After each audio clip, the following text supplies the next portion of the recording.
Hi, everyone. My name is Patrick Akil, and welcome back to the Leadership Track. I'm joined by Sabine Wojcieszak, and we're going to kick it off with our talk how to use powerful rituals for more success. Looking forward to it. Have fun. Thank you. Thank you, Patrick. So, welcome everyone. Some of you might have seen me yesterday as the host of the leadership track, but today I'm here for giving my presentation. And I want to tell you a story. And this story started with the first lockdown. I think most of you can remember it. And it was for us a scenario which was very, very bad. Before the lockdown, our books were full. We had bookings more than half a year in front, and everything was fine. And with the lockdown, within 2 days, everything was cancelled. And you can imagine that this is a really hard time. And so our mood was not that fine, and we decided that this is not a good thing. So we created our own ritual, the fist bump. And we did the fist bump for every order we won and for every invoice we have written. And to be honest, we did it a third time when the money was on our accounts. So, why did we do this? The thing was, we needed something to see the positive. With all the negative information, the negative news coming in, we wanted to focus on something positive. And we wanted to celebrate the small wins. And we wanted to avoid bad mood because bad mood is never good. It's not good for being successful. It's not good for learning. It's not good for developing yourself. And so our goal was we needed a ritual which helps us to focus on the good things and not seeing only the bad things. And in this time, we had a very good contract with public administration organizations, and they wanted to learn more about agile and how agile project management works and all those things. And we gave a lot of online workshops, which is really nice and what was good in that situation. There was one thing: everyone from this organization could join these workshops. So it was not for dedicated teams, but everyone who was interested or who wanted just some kind of distraction from everyday business could join these workshops. And at the end of the day, I got the feedback that they liked the workshops and it was remotivating and interesting, but they didn't know how to implement it in their daily lives. But okay, that's the situation it was. And then we got a new contract with a new team. It was a dedicated team, and we got a new task to help this team to grow together and, yeah, to become something amazing. And I started to compare both tasks, giving these online workshops with people from different teams. And yeah, at the end, being somehow motivated by the day, but demotivated that they can't implement it to their daily work. And seeing the team I worked with, which developed a lot and told me after each workshop, Sabine, this was so great. It was such an improvement for us. And I started to calibrate myself, comparing both of these tasks, calibrating myself, and asking, what is the success we want to celebrate? And for me, it was clear I wanted to have an impact. And this impact is how to improve the everyday's work of people and teams. Not just being there to give information, which is important, but for me, for my inspiration, I wanted to see that I can help people and teams to grow, improve themselves, and do something very special. Well, the question is, when we are talking about agile, how do we measure that?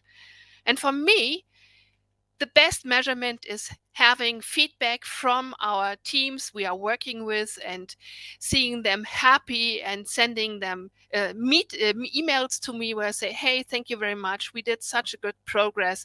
This is how I can measure it. So this simple ritual with the fist bump for us had two very important meanings. In the first time, it was helpful to keep our mood above the waterline, to get not overwhelmed by all the negative news and seeing that something positive is happening. But it helped us also to grow and to see what is important for us, what is our definition of success, and so to define our work in a different way. So, the first important learning is the uniqueness of success. When you want to talk about success and being successful, you need to define what is success for your use case, for your team, because success has a lot of different phases.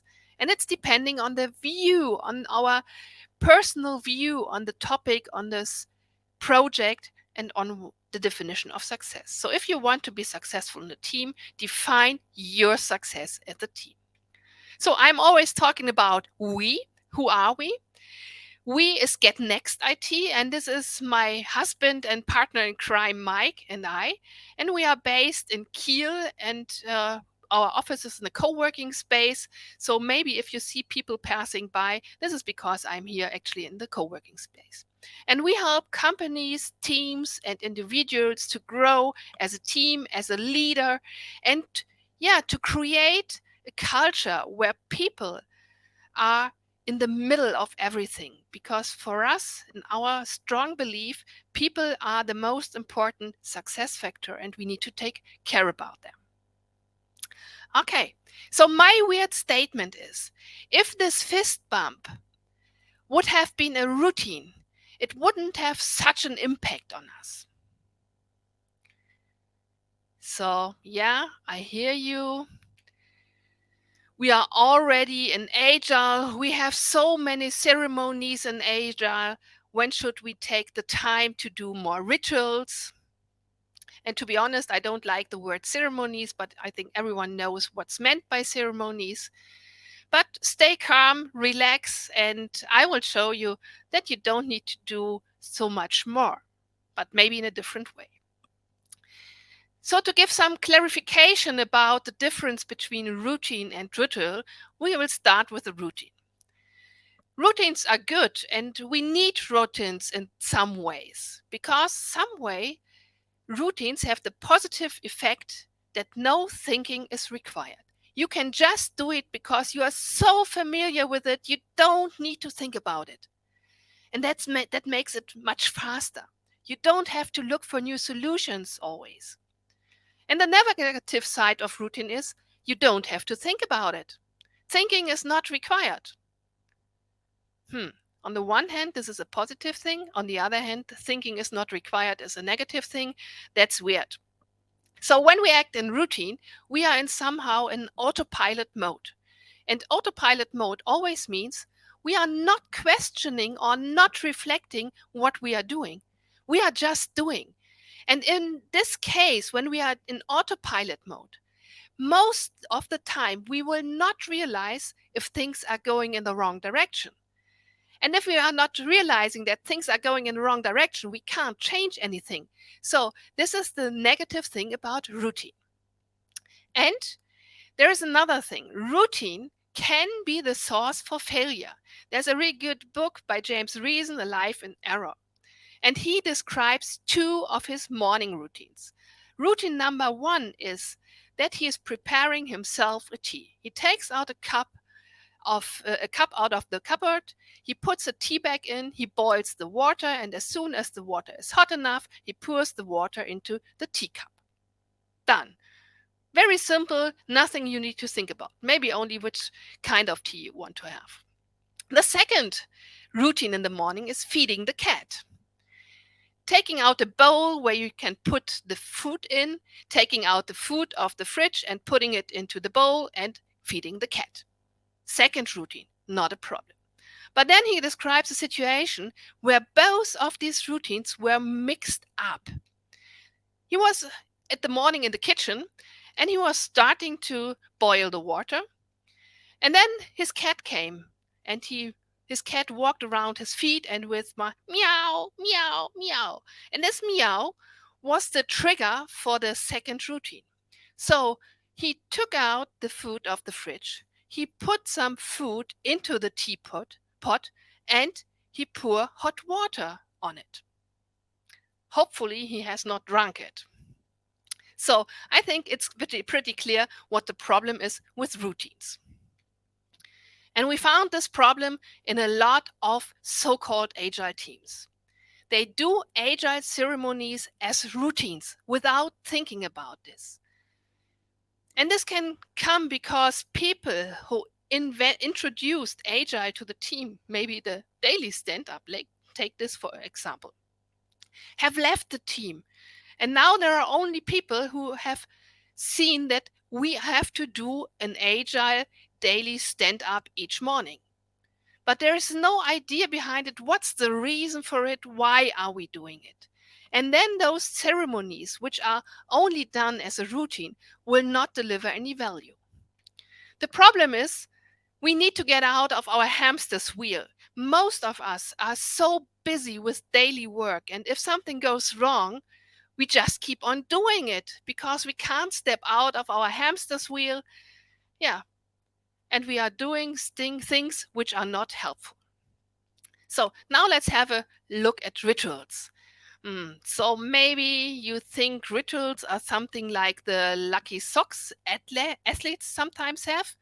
And when they don't have the socks with them, they will not be successful. No, this is superstitious.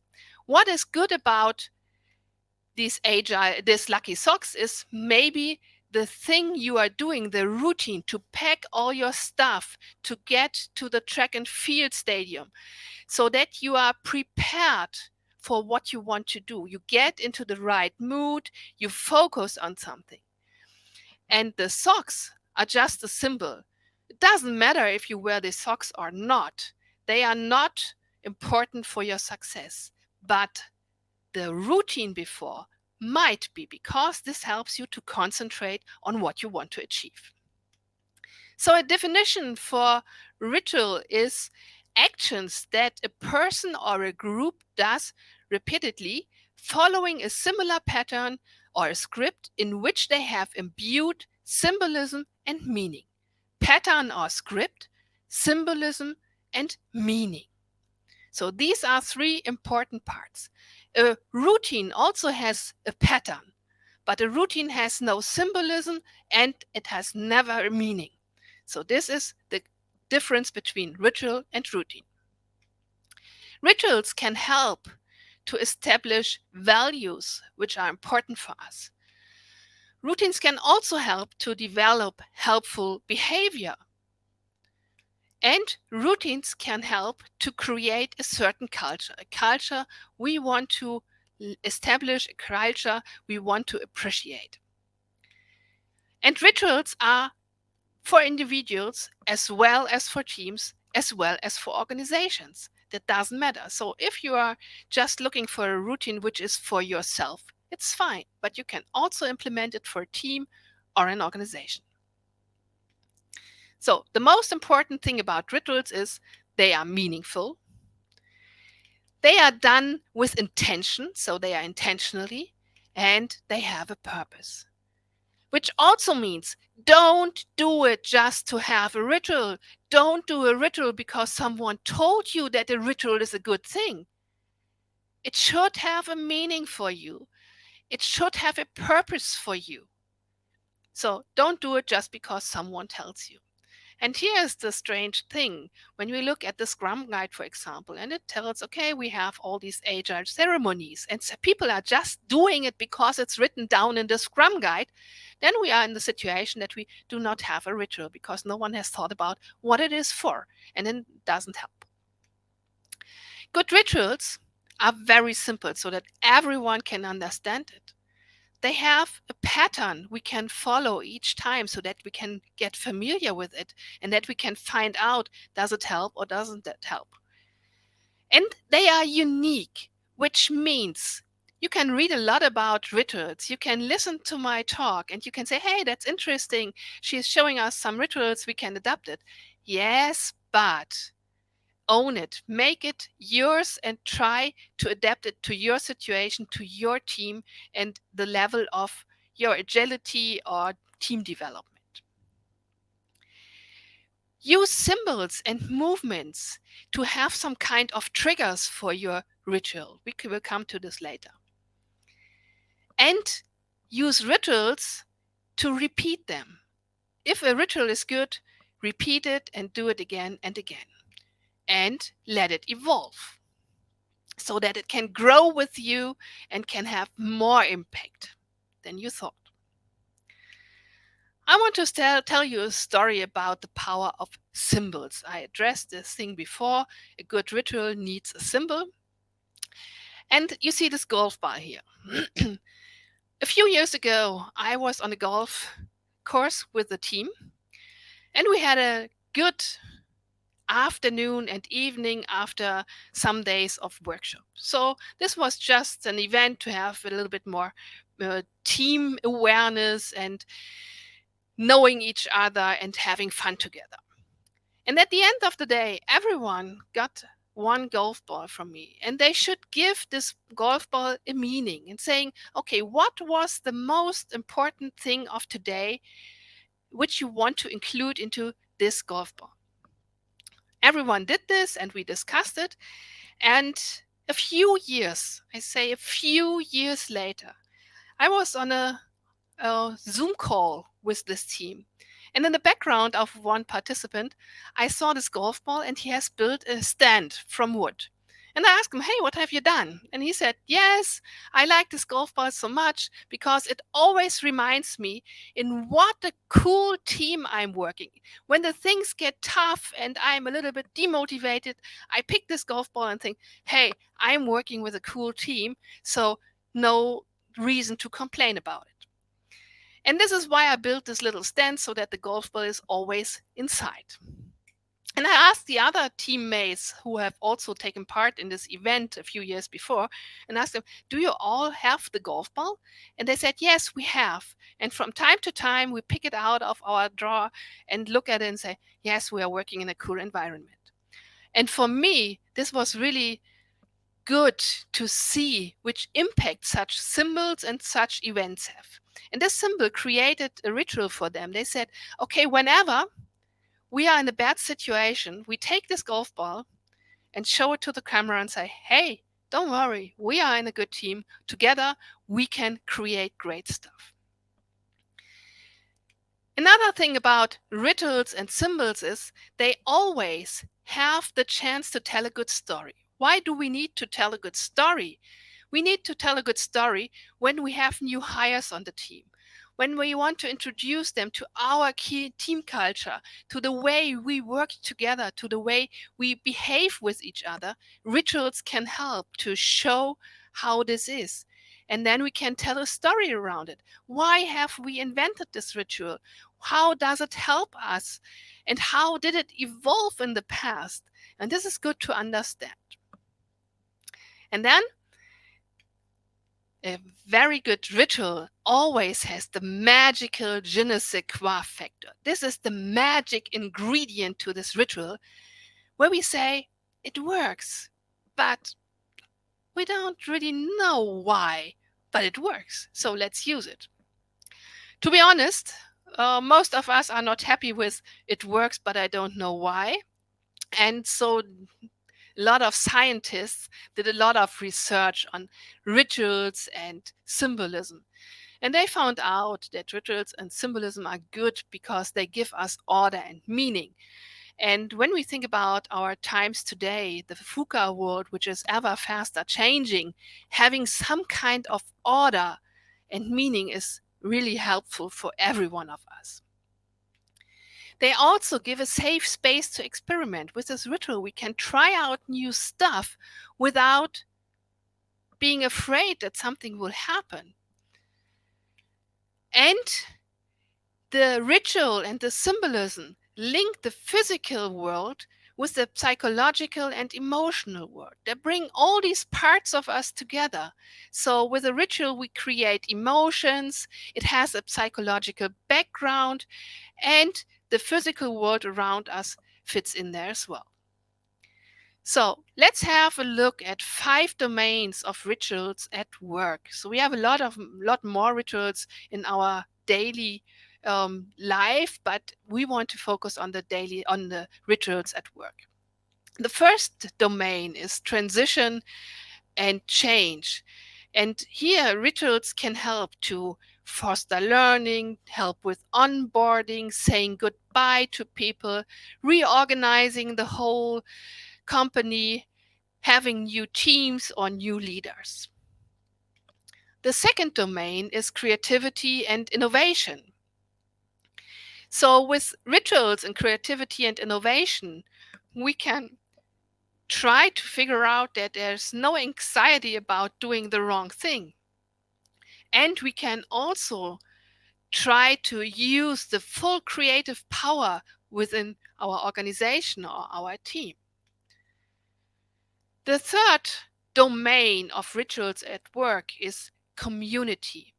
And rituals can help to explore and create the group's identity and build up a team.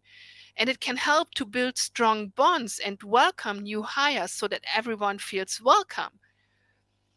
The fourth domain is conflict and resilience. So, how can we deal with difficulties and clean negative emotions? Rituals can help. And they can also help with performance and flow, can boost our focus, our confidence, and our productivity. I will show you an example for each of these domains later. What is important that this works?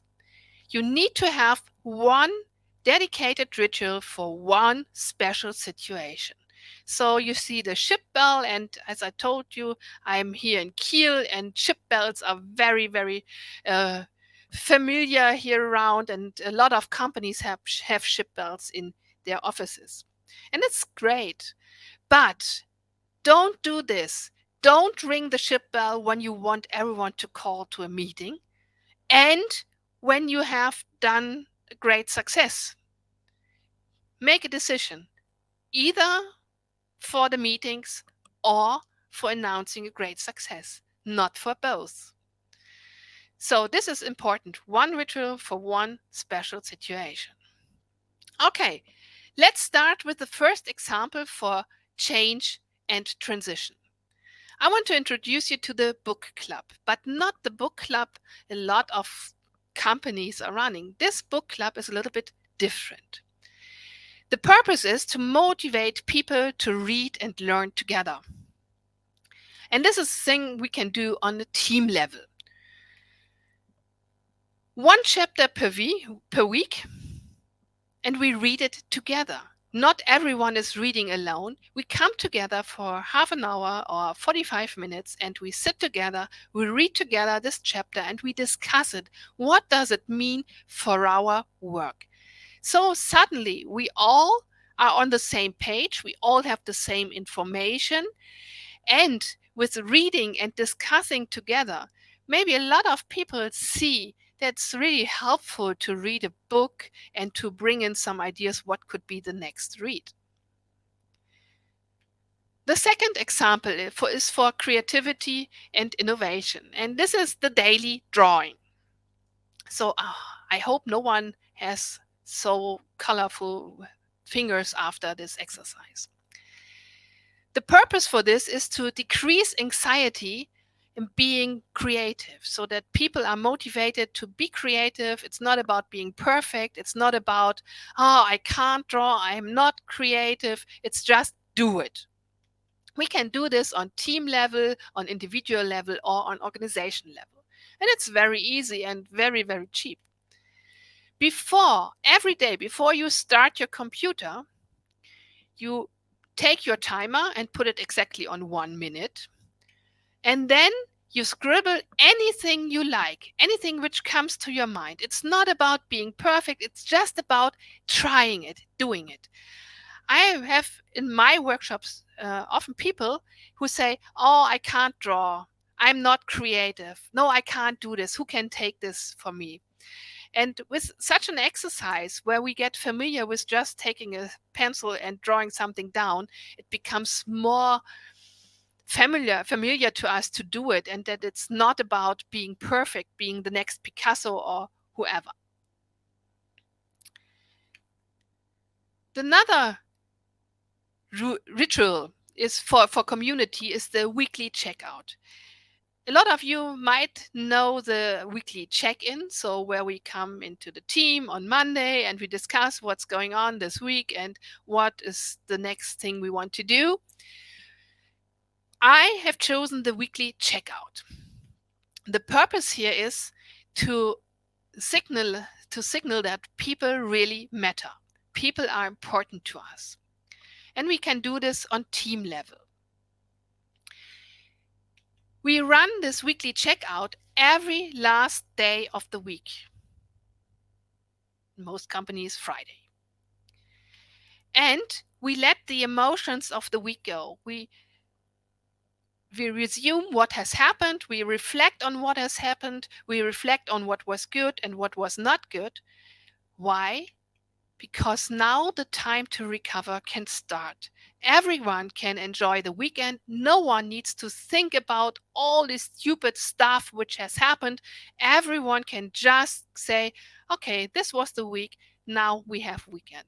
So clean up your brain, get everything out there which is not good, which is putting you maybe in a bad mood or making you think over the whole weekend. Because having this time to relax and recover at the weekend is so important to freshly start on Monday and do the great stuff again. And now I want to introduce you to a very, very special ritual. This ritual is created by Anima Lavoie from Airbnb, and it's about conflict and resilience. And it's called the robot workout. The purpose is to stop endless discussions and disputes. Those discussions where it goes bang, bang, bang, bang, but we have no progress. It's just against each other. I have the opinion, but I have the opinion. No, it's my opinion. No, my opinion. And nothing is in progress. Nothing is in flow. And the rest is just sitting there and saying, okay, this is a waste of time. So we can do this on a team level or in the meeting level. But I would start with the team level, because if not everyone in the meeting is familiar with such kind of thing, they might be a little bit shocked. So when the meeting gets awry and no resolution is in sight, those people who are not willing to contribute to this discussion or this dispute anymore just stand up. They walk backwards, leave the room with a beep, beep, beep, beep. You might laugh about this, but it works. So no one has to say, stop that, it's not helpful. No one has to interrupt those people, but they can show that it is not helpful. Then they go to their desk and work again. And later, when all the emotions have calmed down, you can pick up this meeting again and start to discuss in a new and fresh way without this confronting situation. I do some in a lot of teams. I do something which is a little bit less like the robot workout, easier to understand, easier to do, because it's not leaving your comfort zone that much. It is the red and yellow card you maybe know from football or handball. And we are giving the roles to the referees, and they can show the yellow and red card when a discussion gets awry. And this helps. And most of the times, it helps when only the red and yellow cards are introduced to the team and are lying on the table, and they don't need it anymore to show them up. Just because they are lying there, they help to make the meetings better. For the performance and flow, I have chosen the rubber duck chat. Some of you might be familiar with the rubber duck chat. Rubber duck chat is if you have a problem which is a little bit complicated, you can take your rubber duck and you explain it to your rubber duck, and just by speaking it out loud, it helps you to understand this problem better. In this case, I would add something. The purpose here is to respect other people's time. So we are in Agile and we want to communicate. We want to communicate with our team members. This is good. And we need to communicate. And we need to communicate the important things. but we can also over communicate. And then we are stealing other people the chance of focus time, of focus, of deep work, just by interrupting them with a question. So this can be done on individual and team level. And when you get stuck with your work, you explain it to your rubber duck. You speak it out loud. And then, when you can't find a solution for that, when you are still stuck, then you have the chance to reach out to your team members and ask them, can you please help? And maybe you have also a better understanding for your problem, so that it's easier to explain it to your teammates. So, how to get started successfully? First of all, define your purpose. Before you can define your purpose, you need to understand the problem. And when you have defined your purpose, you can define what is success for us. And please don't call it a ritual when you want to introduce it. Just say, come on, let's do this or let's do that, and let's look how it works.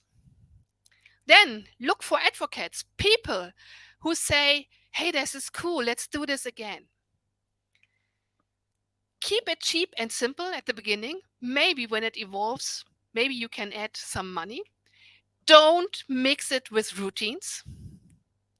Always take care of giving it a meaning, giving it a purpose, giving it an intention. Let it evolve. When you as an individual or you as a team are growing and developing, your rituals need to grow with you. There's no top-down approach. So if you are the boss of the whole company, it's not you who is deciding to do rituals. You can give some inspiration, you can set some triggers, but don't say you have to do it. Don't overwhelm people. So if you want to do the robot workout with the beep, beep, beep, this might be too much for some people. Maybe this is too much out of their comfort zone and they are not feeling well with that. Choose something which is more simpler, more easy for them to understand. Own the ritual. Make it yours. Don't just pick up stuff you found somewhere on the internet or on conferences. Use them as inspiration and do it in your own way. And know when the lifetime of your ritual is over. Sometimes you really need it anymore. And then stop it. Then it's not helpful. But the most important thing is let it evolve. Let it grow with you. Give it a chance to help you to grow on and on and on. So, the key takeaways from my talk. Meaningful rituals are really powerful for the team. Rituals are not the same as routines. Take care of this. One ritual per use case. Rituals follow a pattern or a script. Use symbolism or movements for a ritual. Maybe this rubber duck is just a reminder that before I start to reach out for a team member, I just explain it to my rubber duck and get more clarification. And follow the how to get started. If you are interested in rituals, have a look at this book. This is really great, Rituals for Work. Yeah, and thank you, and let's connect if you are interested in.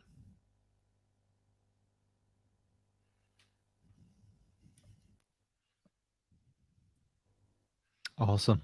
Thank you so much, Sabina. We have a few questions from the chat. First of all, they love you. They love your presentation style. Bubbly, funny, educative. Those are some of the comments I read.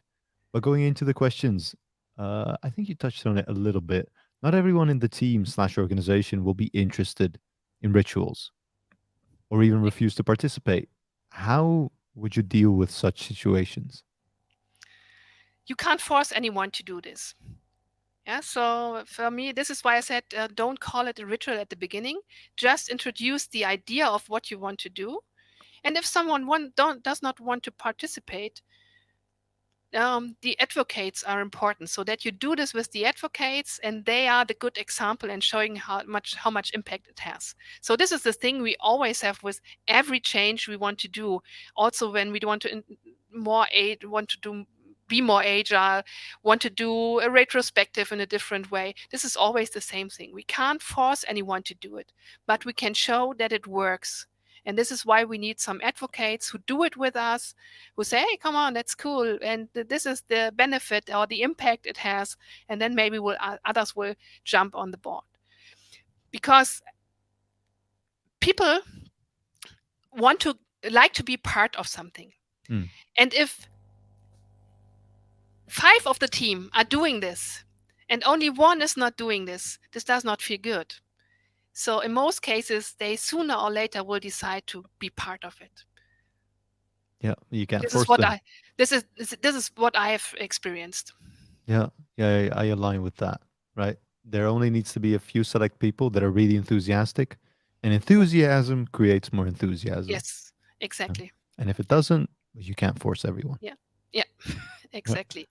And if people don't want, and it's more than only just one or two, maybe it's not the right ritual. Maybe you should think about another way to do to achieve what you want to achieve. yeah, yeah. Good add-on. There's no one golden way. There's Yeah, multiple. So figure out which one exactly. works.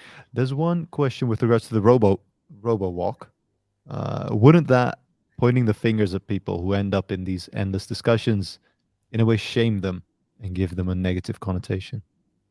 Hmm.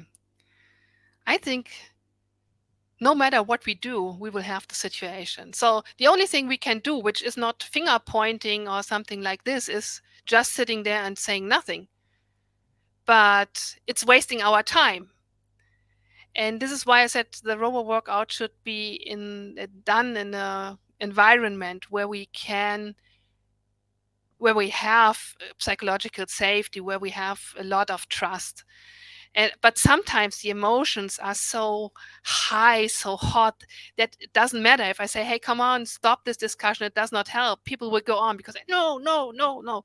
And then maybe it's a good situation to just do it and say, come on, you can go on, but let us know when you are ready with your endless discussion, and then we will join it again. And this is the important part of it.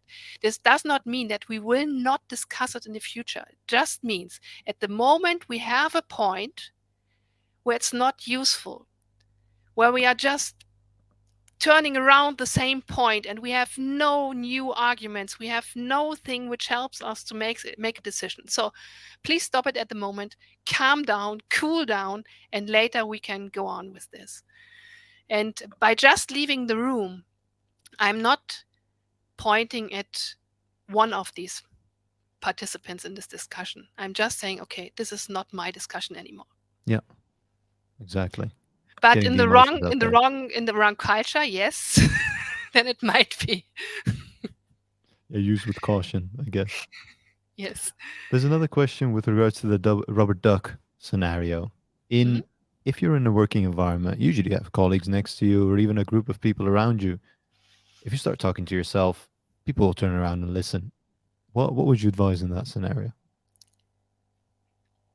So maybe you don't, first of all, need to talk that loud.